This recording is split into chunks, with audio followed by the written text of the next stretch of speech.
making the gravy to go with our chicken balls. This is going to be your traditional brown gravy.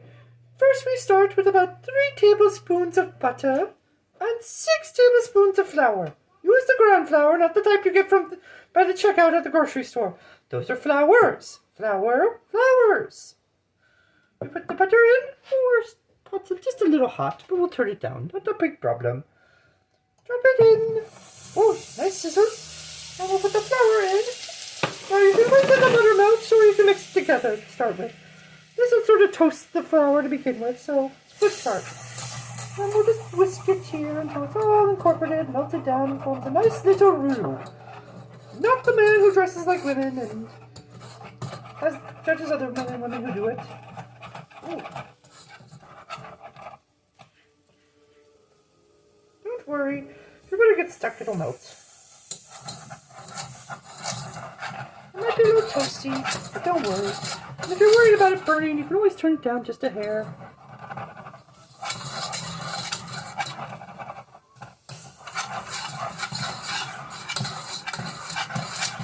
It's starting to become like a paste, almost like Play-Doh.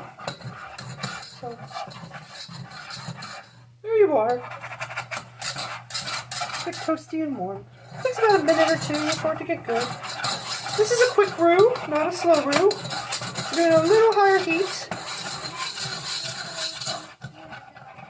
In fact, as it gets mixed, you'll start to see it become more homogeneous. It'll start to thin out across the board. There we go. There we go.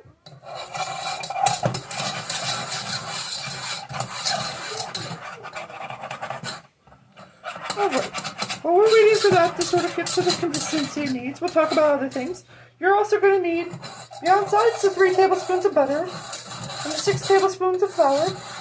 You're going to need 3 cups of beef stock.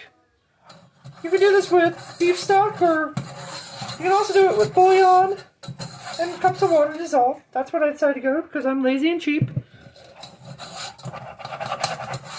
Alright, so we're very smelling a toasted nut smell here. That's a good thing. That means it's getting really close to being there. Alright, now we're going to talk spices.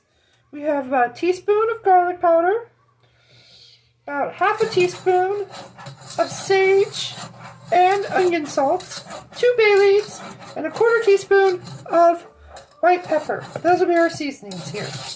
Alright, I think our roux's good. We're getting a little bit of action there. Alright, we're going to slowly put in about half the liquid. Don't worry, a little steam's not bad. Just stir that up. Now, you probably noticed that the bouillon's not fully dissolved. Not a big deal. Not the end of the world.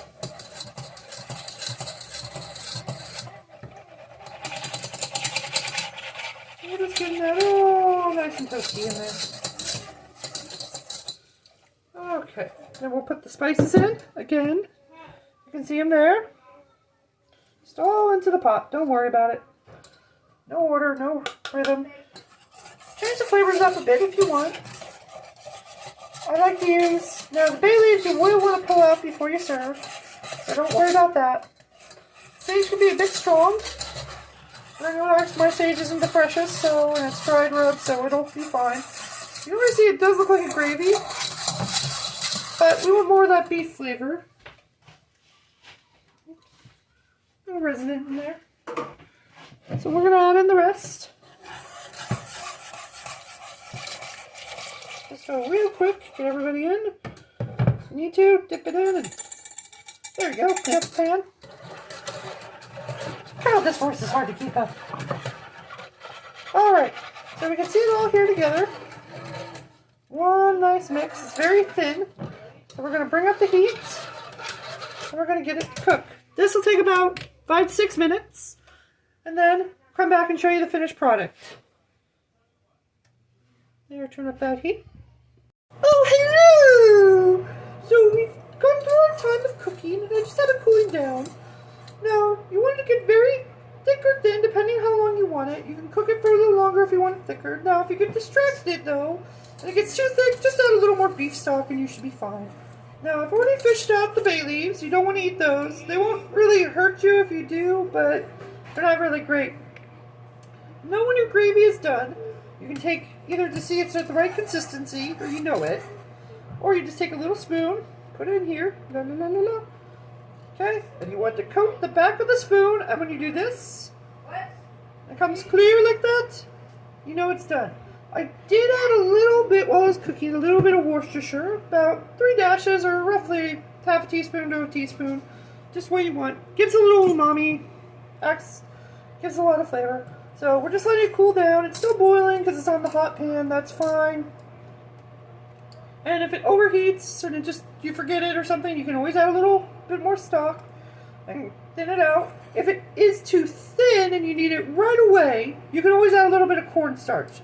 Mix your cornstarch though with water before you put it in. And always make sure you bring it to a boil before you add any more cornstarch to make sure it gets thick. You add too much cornstarch and you'll get Play-Doh. So that's that for the gravy.